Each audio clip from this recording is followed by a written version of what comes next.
In this video, we'll take a look at the array collection. I would strongly encourage you to take a look at the previous video, 2030, about Introduction to Collections. Without further ado, let's dive right in. So I've created a Visual Basic Console application called array.vb. I'm going to paste some code in to create a single dimension array and show you some things that you can do just with singly dimensioned arrays. To create a single dimension array, I use the dim, and the name of the array, the size of the array, and then its type. So here, this says that I'm going to create 5 elements within my array, and then here I have assigned each of the elements to a particular value. Now I also make a note below that there's another way to do this, to dim AR_5 as integer, and then use the equal sign, and then use the curly braces open and the curly braces closed, and put the actual values you want between those curly braces. However, as I make a note of here, you rarely will be able to use this syntax because you don't always know at design time what those values should be that will belong in the array. But I wanted you to be aware of that. And the next thing we'll do is paste some more code in here that will highlight some of the things that you can do with singly dimensioned arrays. For example, you can use the index of, which means you want to find the occurrence of a given item within your array, or find the last index of, find the last occurrence of the item within the array. Also, we'll highlight how to use the get lower bound and also the length. So what we'll do is find the index of the item that has 12 in it. So I will use an index of method of our array, so arr_single dot index of, I'm going to pass in the array itself, I'm going to pass in the number 12, which is what I'm trying to find, and then the next property is, here, let's find our, yes, the start index. So we want to start at 0, but we're not sure always what the first value of our array will be. So I use this get lower bound function, and what I do is I pass in which dimension. In this case, since it's a single dimension array, I've only got one dimension, so I passed in 0. And then on the next line, we also have how long should we search for it. So the next item of the index of is the count, and I want to look for every item in the array for the number 12. So I use arr_single.length. Length gives me the number of items that are within my collection. So then I'll print out the result of this. You see toString of everything that we find here. So the find of index 12 comes out to this value. And then we also do something similar, find the last occurrence of the value 6. So if you recall from when we defined our array, we have 2 6s in here at position 1 and position 4. And so we're going to, it's going to return back which of the indexes are the last one for the value 6. Let's go ahead and save this and build it. Then I'll open up my trusty command window and type in array.vb, which is the name of my application. And you'll know the find the index of 12 is at the 3rd position. So let's go ahead and take a look and see if that's true. So we were looking for number 12, and indeed it's at the 3rd position. And then we were looking for the last occurrence of the number 6, and it says is at the 4th position. And indeed, that is true as well. So this might look a little confusing. I apologize. In order to fit everything within the viewable area, I decided to use the Visual Basic line continuation character, which allows me to put things on multiple lines, but it's still treated as one line of code. So I apologize if that throws you off a little bit. What you can simply do is, when you get this code yourself, just delete those and put them all on one line if that makes things easier for you to read. So now I want to demonstrate how to use a multidimensional array. Multidimensional arrays allow you to create elements that have multiple indexers. So in this example, I've created a AR multi that has 1 and 2, and that 1 represents 0 and 1 as one dimension, and then 2 are the elements in the second dimension, 0, 1, 2, 0, 1, 2. So when you combine them all together, you have 6 total elements at position 0, 0, 0, 1, 0, 2, 1, 0, 1, 1, and 1, 2.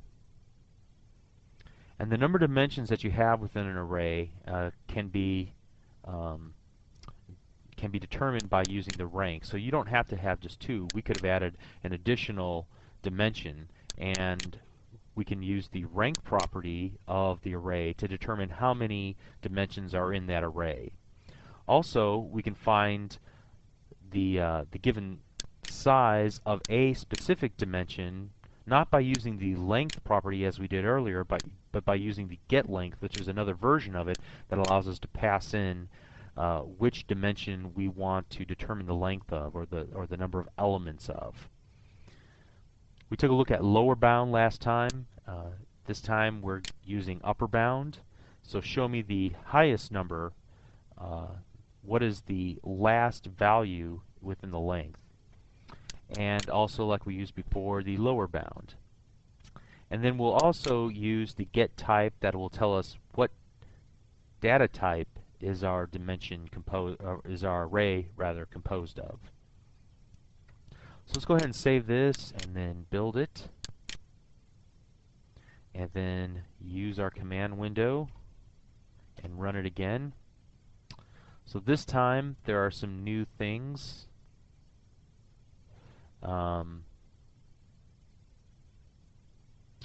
I see here that I've forgotten a little spacing character, but it put here that the rank is 2, so there's 2 dimensions in our array. That the length of the second element is 3, so there are 3 elements, 0, 1, and 2. And the upper bound for the second element is 2, and the lower bound of the second element is 0, so 0, 1, 2. And then the type of the array is system.int32, and this indicates that it is an array.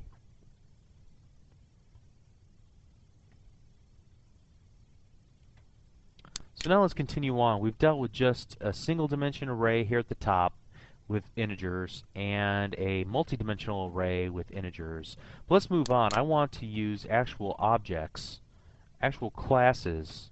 And so I pasted in the definition of the car class, which we'll use for a lot of the examples from here on out.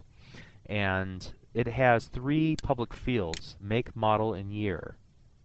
And then also I've created a constructor so that when I create a new instance of car, I can just pass in the make, model, and year and have those properties mapped to the appropriate field. So let me paste some more code in here at the end of our submain. And we'll go through that. So I've created a new array, an array of cars, that has 3 elements, 0, 1, and 2. And this is an array of cars, of car objects. So I'm going to create a series of car objects, and on their constructor is going to pass in the make and the model and the year. So I've done this for the Toyota and for the Ford. And you'll notice here I have accessed a specific value within the array and set it equal to an instance of our car objects. And in this case, I did something a little bit different, where I accessed the last element of the array and passed in a new instance of the car object, passing in Chevy Trailblazer 2001. So this short example will show how to access a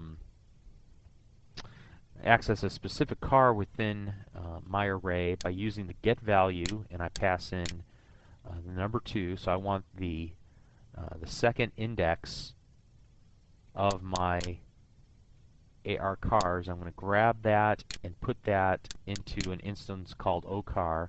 Then I'm going to need to change some of my code here.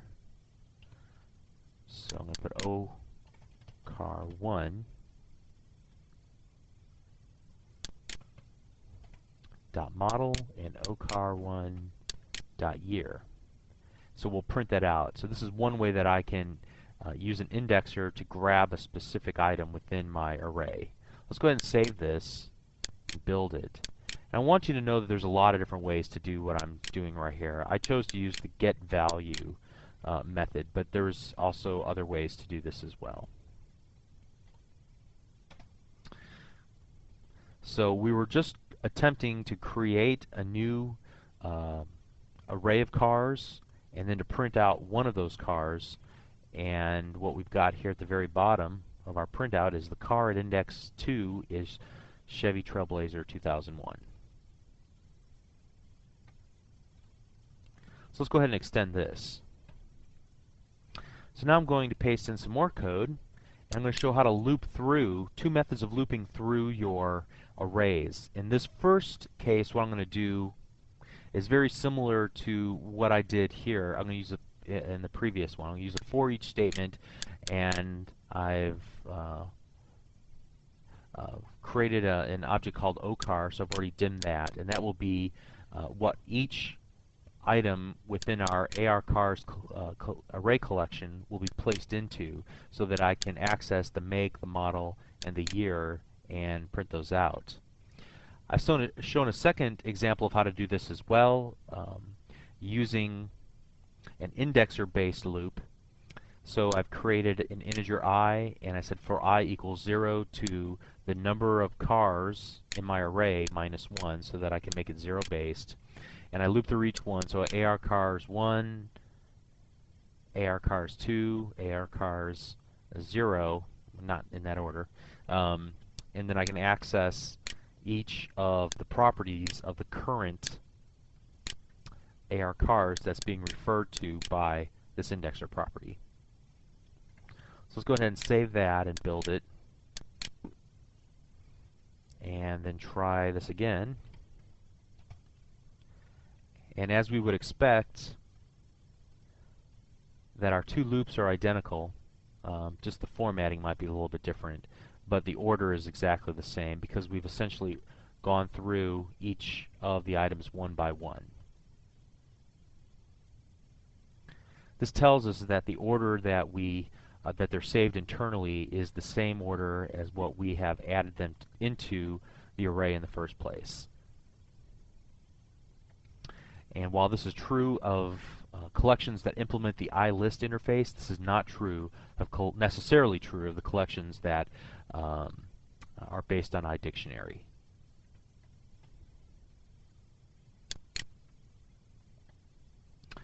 And so quickly, I'm going to show three more things that you can do with our array.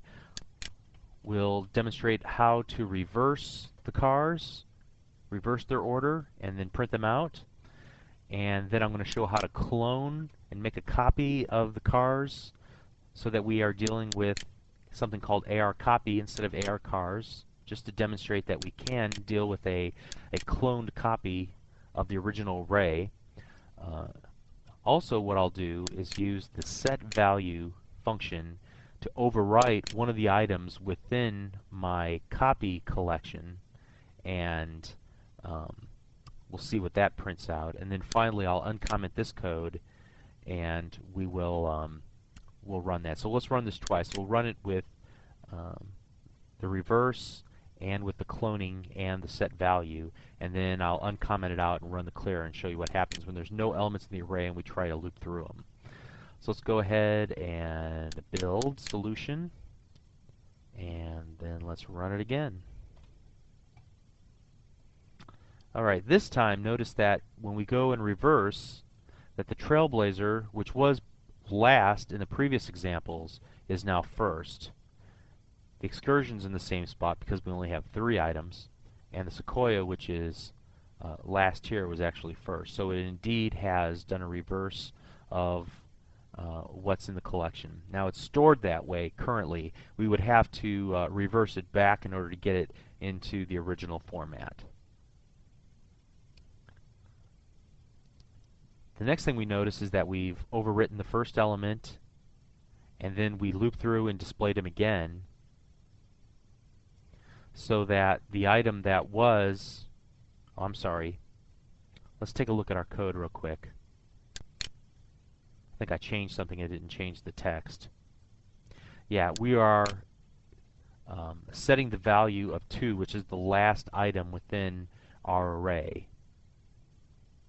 So even though this says first element, that's just because that's an artifact of a previous example.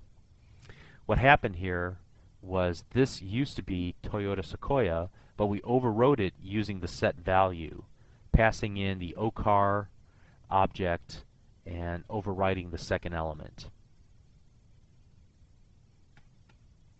So finally, let's just uncomment this out, save it, and build it. And let's notice what happens this time. So with our clear method, we're passing in our array. We're also passing in where to start and how many to the length or the number of items to actually clear out. And we're just going to clear out everything and build it and run it again.